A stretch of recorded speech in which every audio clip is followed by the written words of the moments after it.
rapaz, e para falar desse assunto aí muito interessante, ela que já é da casa, doutora Verusca, tudo bem, doutora? Tudo ótimo. Seja bem-vinda. É sempre muito bom estar aqui com vocês. Que honra, um privilégio, que Deus abençoe muito. E olha que você seja um instrumento de Deus aí, para abençoar essa galera aí.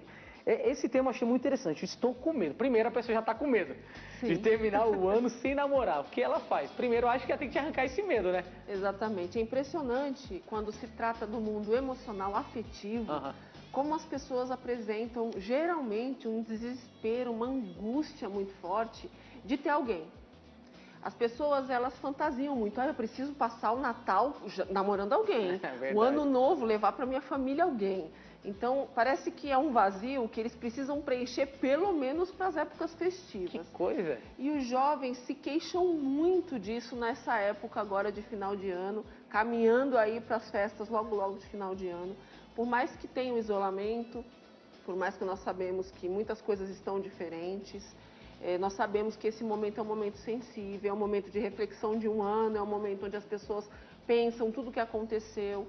E chegar nesse período pensando que afetivamente mais um ano está indo embora e a pessoa não se sente amando alguém e sendo amado por alguém, as pessoas ficam muito fragilizadas, é impressionante. Então, refletir sobre isso traz aí estratégias para tentar mudar a história, né? Um planejamento para a gente tentar mudar. Afinal de contas, gente, ainda o ano não acabou, dá para pensar num plano B para a gente tentar pensar isso sem ansiedade também. Interessante. Será que essa ansiedade tem a ver com as pressões de terceiros? Tipo assim, talvez os familiares, amigos, ou talvez a pessoa nem falou nada, mas ela viu o amigo ou a amiga, poxa, começou a namorar e eu tô sozinho, sozinha novamente, entendeu? E isso aumenta a ansiedade de fato e faz a pessoa continuar solteira. Talvez, nós costumamos dizer, a bênção está na frente dela, só que ela está tão cega para a situação que ela não consegue enxergar que a promessa dela, na vida sentimental, está na frente dela. Você sabe que a pressão, o desespero, a ansiedade cria bloqueio cognitivo. Mentalmente, as pessoas ficam bloqueadas, elas não enxergam o óbvio. Então isso de fato existe mesmo. De fato. A nossa capacidade cognitiva, ela sofre alterações por conta da ansiedade.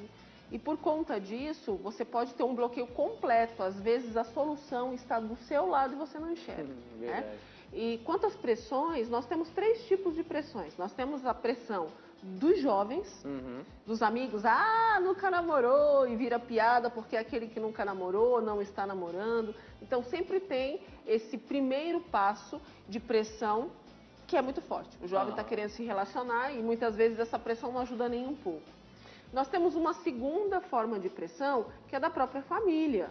Você nunca namorou ninguém, ou você nunca está namorando, o que acontece com você? Como se a pessoa fosse de outro planeta. Como se a questão relacionamento afetivo fosse a única que um jovem tem que se preocupar. E olha, não é fácil. O jovem vem numa mudança de etapa, tem que se preocupar com trabalho, estudo, profissão. Então, são cada dia que muitas passa, questões. evolui mais ainda, né? Sim, são muitas questões.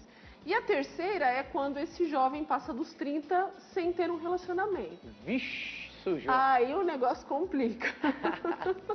É porque é o titio, porque acho que tem gente nos bastidores aqui que passou dos 30, tá eu senti o movimento. Que interessante. Mas é bem sério, então, são né? 3 tópicos aí que tem que ser analisados de perto, né, doutora? Sim. É claro que tudo tem seus motivos, a gente tem que analisar bem, porque a gente tem que pensar que tudo tem o seu momento e sua hora. Isso é um ponto. Segundo, se eu estou preparado para esse momento, porque às vezes o momento é agora, mas eu não estou preparado por N fatores. Além da questão da preparação, eu não posso sair por aí caçando qualquer um que olhou para mim, porque isso já mostra claramente que pode dar um problema lá na frente. Tem que se valorizar, né, doutora? Claro, eu vou dizer para você, o tipo de desastre que acontece com uma pessoa carente é grande? A pessoa está carente, quer se relacionar, é grande, é grande. Mas o desastre de namorar uma pessoa errada é muito maior. Frustrante, né? É frustrante, é decepcionante, é traumatizante. Pessoas que namoram e se relacionam com alguém tóxico, difícil, complicado, é muito pior. E eu tenho percebido que as pessoas que se envolvem com pessoas assim, elas ficam tão doentes emocionalmente que elas acham que elas nunca mais vão ter alguém saudável na vida. Elas mesmas acabam criando um bloqueio, então? Sim, elas têm medo de se relacionar e todo mundo ser assim. Porque a primeira referência, às vezes, veio prejudicada. Então, até você quebrar isso e ter realmente uma segurança para buscar uma outra pessoa, tem um caminho. Então a gente tem que prestar muita atenção. E ainda mais num ano muito tumultuado como o que nós tivemos, com isolamentos Quantas muito pessoas fortes, estão carentes agora, né? Muito. O isolamento social, ele deixa a pessoa muito carente. Então, eu tenho visto queixas, inclusive, de jovens que, Verusca, eu estou em dúvida se estão gostando de mim porque a pessoa sorriu. Que coisa. Então, a presença, ela deixou bastante sequelas, porque você não sabe exatamente se aquela presença ela é real ali. O mundo virtual alterou a presença, né? As pessoas, quando lidam com a presença virtual é de um jeito e a presença física é outra. Então, antigamente, o que era comum sorrir, uma coisa simples, né? Sorrir, pode estar sendo identificado com diversas outras coisas. Então, nós Depois, precisamos... quando a ficha cai, acaba sendo frustrante, né? Pois é, eu tenho falado para as pessoas que nós estamos nos acostumando outra vez a ter a presença física das pessoas. Então, você está na presença e não poder abraçar ou não poder... É difícil para quem está querendo conquistar, não poder, né, ter esse contato, nem de apertar na mão. Oi, tudo bem? Me dá um tapinha, alguma coisa assim. As pessoas com medo se distanciaram. Então, essa presença, ela está passando por um outro movimento que é de treino mesmo, físico ali. Então, tudo tem que ser analisado de novo. O fato da pessoa te olhar e sorrir não significa que está apaixonado por você ou nem está te cantando. Ou te dar um chocolate ou uma bala, não está te cantando. Ou então, o fato da pessoa estar com um rosto mais sisudo ou mais sério não significa que essa pessoa é mal-humorada. Significa que ela também pode estar se adaptando a essa nova realidade. Então, tem muitas questões que a gente tem que prestar atenção. É interessante isso que a senhora está falando aí. Uma vez teve um caso, foi recentemente. Estava passando na calçada, aí eu vi um rapaz conversando com a moça. Eu não estava curiando a conversa, né? Que nem a mãe disse. Eu passei no local e na hora que o rapaz cumprimentou a moça, ele falou assim: e aí, eu sou tudo isso que você imaginava? Né? Falei, caramba, se conheceram na internet, né? Sim. E foi notório, tipo assim, na hora eu olhei pra trás pra ver a reação da moça, né? Ela... Eu falei, caramba, não curtiu. Não curtiu. E acaba sendo frustrante, né? Porque ainda mais nessa época de pandemia, enfim, de isolamento, que nós tivemos aí recentemente, muitos ficaram presos na internet, né? E passaram uma imagem que não era uma imagem verdadeira.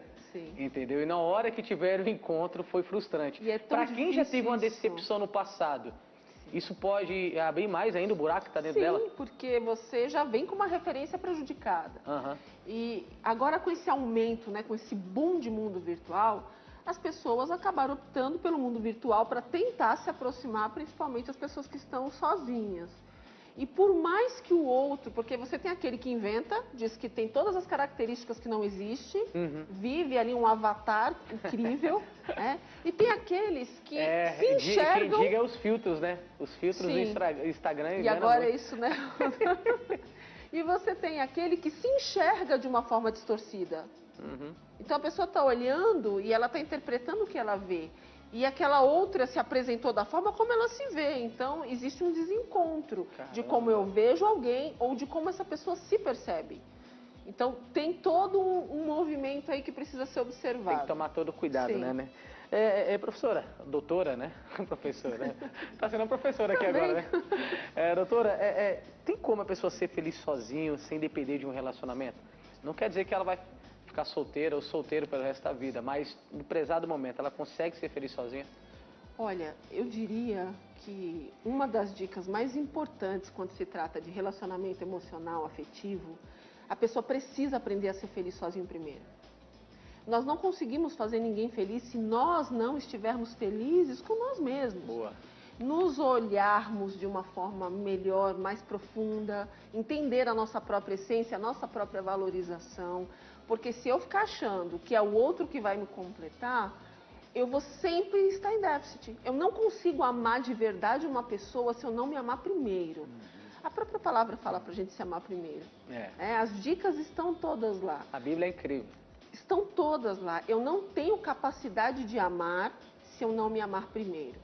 Então, se você observa uma pessoa que está sempre se queixando, tem dificuldade de se aceitar, não aceita elogio, não consegue lidar com as próprias questões, como essa pessoa vai conseguir amar uma outra pessoa? Não é nem uma forma de vontade. né? Não é uma pessoa que quer rejeitar muitas vezes o outro, mas ela não consegue por incapacidade interna. Ela não desenvolveu, e disso vem uma série de coisas. Nós temos pessoas que vêm sequeladas por conta de traumas familiares, não aprenderam, não tiveram referências, não souberam como lidar com isso, não tiveram quem orientasse, tem muitas questões aí. Hoje nós temos líderes, nós temos pessoas que acabam servindo de referência para famílias que apresentam dificuldades, distorções, mas nem sempre isso é possível. Então, pelo menos essa percepção de si, tendo uma direção adequada, muda tudo. Eu já vi assim casos e casos nesses anos de profissão e vou dizer para você, os melhores relacionamentos afetivos que existem, geralmente tem dois pilares que são fantásticos. O primeiro é o quanto a pessoa se aceita e se ama. Ela consegue ter capacidade de amar qualquer pessoa com o pior defeito que tenha. Uau. Mas ela tem capacidade de amar e de ajudar essa pessoa a vencer. A segunda característica, o segundo pilar que eu vejo que é muito importante, é quando você encontra um referencial de vida. Independente de quem seja, mas que serve de referencial. Então, se você tem fé, é um referencial. Se você tem uma família, já são 2 referenciais. Se você tem uma pessoa que te acompanha, te lidera, são 3. Então, quanto mais você tem essa firmeza de relacionamento, de referência, mais você vai ter segurança de poder tentar ter alguém que te apoie. Que legal. E aí fica muito mais fácil você conseguir caminhar. Perfeito. E a doutora citando sobre referências, né? Tem que ser citado. Se você pega as pessoas um pouco mais maduras, experientes, poxa, eu converso com parentes, meus pais mesmo, eu tenho 32 anos, meus pais se conhecem há mais de 35, poxa, nos dias atuais está sendo um perigo para a geração atual, né? Sim. Você pode ver que nessa época de pandemia o índice de divórcio aumentou 500%, que coisa Sim, incrível, sim. né? E isso acaba causando medo para quem acompanha, né, matérias, jornais que expõem isso, né? Como a pessoa deve fazer para que ela possa se blindar a esses ataques, essas informações negativas que se levantam e, de fato, se apoiar nessas boas referências, eu creio que de médio a longo prazo, passado, que vai servir de verdade de base para que ela possa ter um relacionamento duradouro.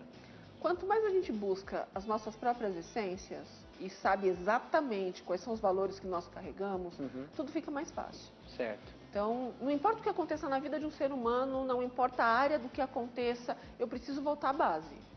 Qual é a minha base? Boa. Se eu souber qual é a minha base, eu recomeço 500.000 vezes a minha vida, seja afetiva, seja profissional, porque eu sei onde está a base. O problema é passar pela vida e não saber exatamente em que você está firmado. Em que você está firmado? O que você pensa da vida? Qual é o seu projeto de vida? O que você busca?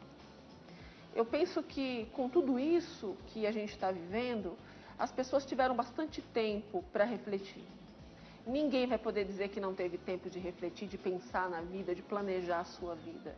Eu penso que nós precisamos aproveitar de oportunidades como essa para tentar rever coisas. Sim. Eu vejo que tem muita gente que ficou só reclamando e tem muita gente que soube aproveitar muito bem. Então isso que é incrível, né? Em um período tão delicado, às vezes a pessoa, de vez aproveitar a oportunidade, poxa, agora que eu estou tendo que sou obrigado a ficar dentro de casa, o que eu consigo tirar de conteúdo bom, né? De tudo isso, toda essa lição, né? Pois é, o grande segredo, pensar em tudo que é bom. Tudo que é bom, tudo que é justo, tudo que é verdadeiro, não é assim? Sim. Nós precisamos pensar nas coisas que são boas, no que pode ser construído, o que a gente pode fazer. Existe uma realidade difícil? Existe. Existe uma carência? Tá caminhando para o final do ano, não tem um relacionamento afetivo? Ok, essa realidade você já sabe. O que você vai fazer para resolver isso? Porque nós precisamos sempre criar planejamentos. Então, você está em casa? Ok. O que você pode fazer para se aproximar de pessoas? Como é que você pode ampliar a sua quantidade de amigos, o seu mapa de amigos? Como é que você pode criar relacionamento com as pessoas?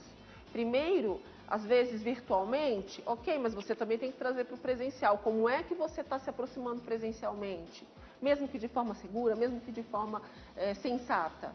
Mas nós precisamos prestar atenção. E uma dica, eu tenho visto muitos relacionamentos acontecendo nos dias de hoje, porque as pessoas começaram a rever amigos de verdade, que estavam de lado.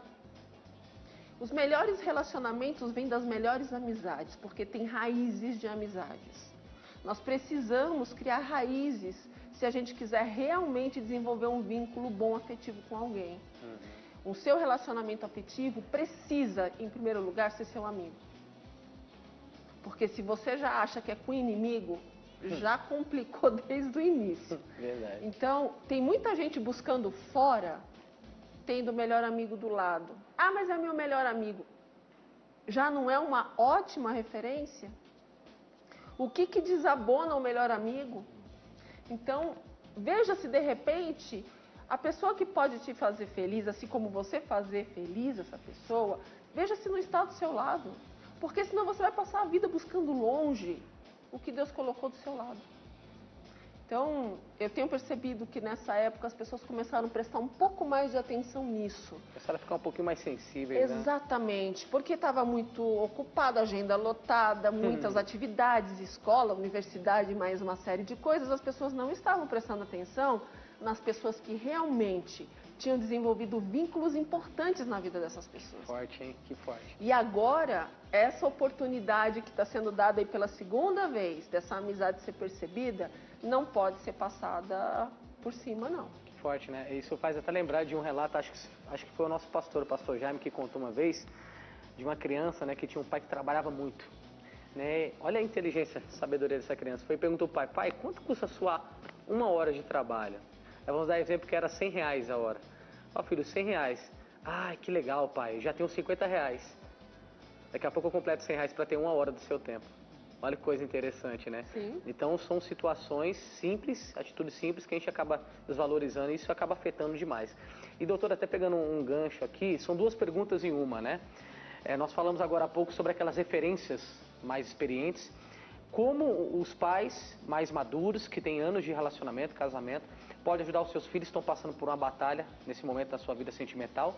E aquele pai, aquela mãe que teve uma luta muito grande na sua vida sentimental, não teve uma boa experiência, talvez é solteiro, solteira.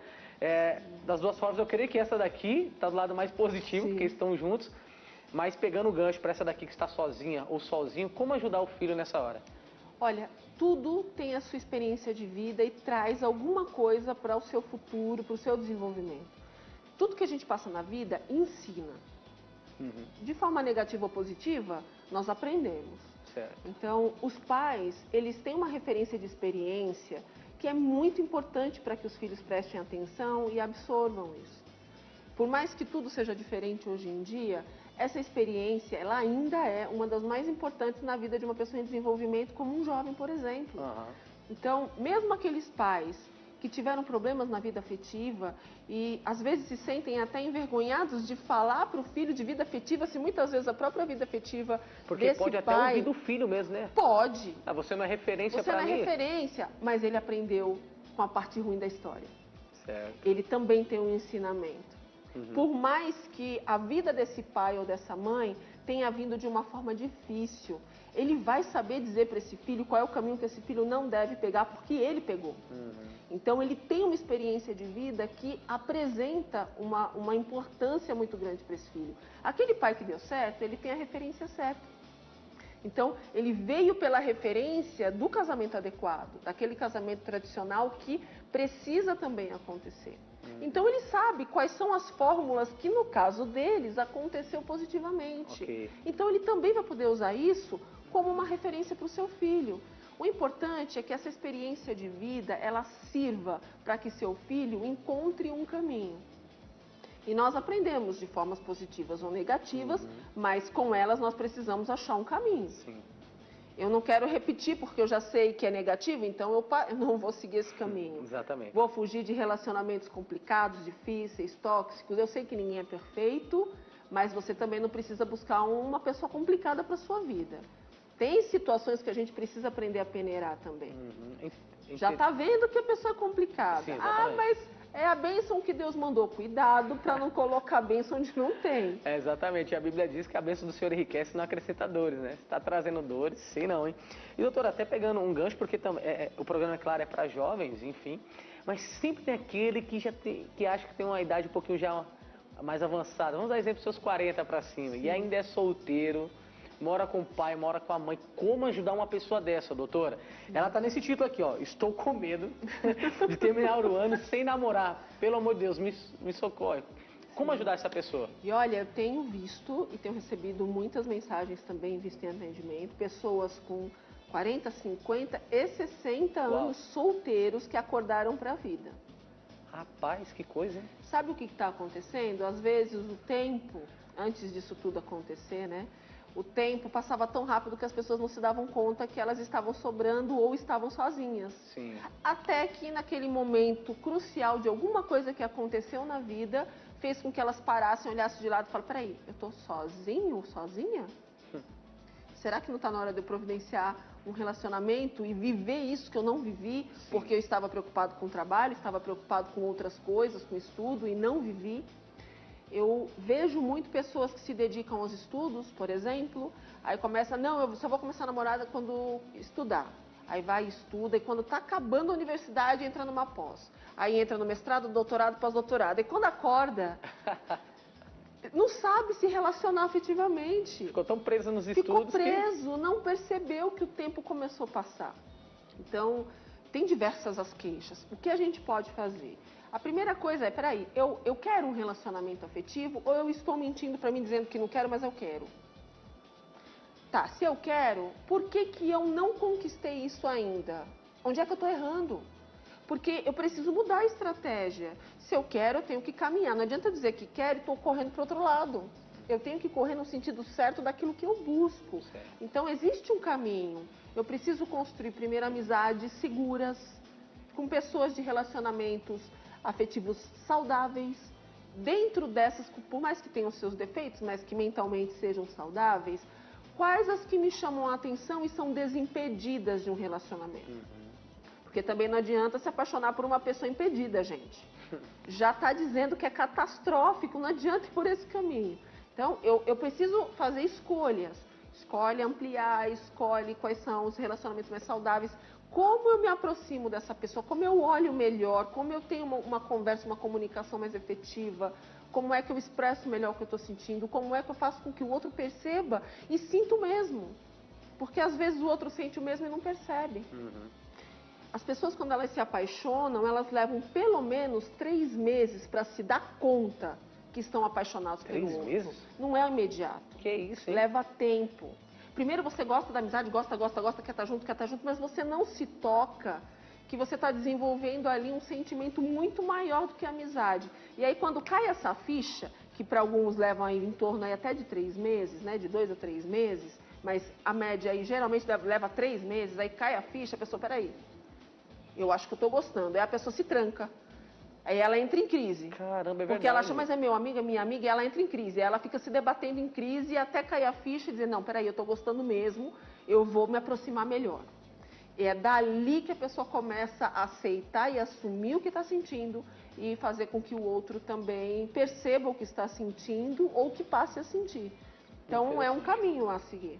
Boa. Olha, ótimas dicas aí, doutora, e eu tenho a certeza que eu posso resumir aqui em tudo que a senhora ministrou aí. Tem que se valorizar. Ame você primeiro. Antes de você valorizar alguém, você precisa, de fato, se valorizar, se amar. E nós costumamos dizer que esse verdadeiro amor é encontrado na palavra de Deus. Doutora, eu quero agradecer pela sua participação. Sempre é uma honra recebê-la aqui. Eu queria que você deixasse seus contatos, caso alguém queira entrar em contato com você e principalmente precisar de ajuda nessa área aqui que nós abordamos hoje. Olha, eu sempre procuro ajudar. Eu tenho o meu WhatsApp, que é 11 São Paulo 982490073. Eu sempre respondo as mensagens. Às vezes eu não consigo responder no mesmo dia, porque assim que eu saio daqui, gente, muita gente manda ao mesmo tempo. Então eu vou respondendo, às vezes leva uns dias, mas eu respondo todo mundo. E outra dica que eu quero dizer é o meu canal no YouTube. Eu tenho mais de 500 vídeos explicando sobre tudo, gente. Então, eu quero saber o que é uma pessoa tóxica, o que é uma pessoa difícil, como eu me relaciono, como é que eu conquisto alguém. Tem tudo lá, que é o Doutora Verusca. Você entra lá no YouTube, Doutora Verusca, DRA Verusca. Você me encontra fácil e é só escolher o título do que você quer. Tem mais de 500 títulos e se tiver alguma necessidade que não tenha o título, pode me chamar ou postar que eu gravo e coloco para vocês. Perfeito, perfeito. Então pegou a dica aí. Olha lá, tem mais de 500 vídeos lá.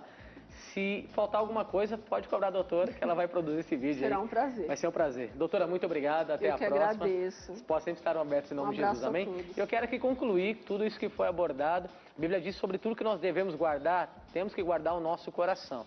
O coração é a porta de entrada para o sentimento bom ou para o sentimento ruim. Provérbios 4, 23. Eu não sei como está o seu coração, o estado no qual você se encontra, mas de fato, entregue a sua vida a Jesus. Se você ainda não conhece a Jesus, esse é o primeiro passo para que você conheça o verdadeiro amor, você aprenda a se valorizar e automaticamente abrir os seus olhos, abrir o seu coração para conhecer uma pessoa que provavelmente vai ser o seu futuro esposo, a sua futura esposa, e vocês serão felizes para sempre até que a morte se separe em nome de Jesus, amém? Então guarde aí o seu coração, abra o coração para a palavra, esse é o caminho para que você seja uma pessoa realizada na vida sentimental em nome de Jesus, amém? Que Deus abençoe. Olha, a gente vai para um rápido intervalo agora, dá aquela respirada, toma um copo com água, o seu cafezinho, o seu chazinho, chama seus amigos aí, suas amizades geral, porque daqui a pouco tem muito louvor, vai bombar, sabe com quem? Samuel, Sabina aqui no Movimento Jovem. Até daqui a pouco. Valeu!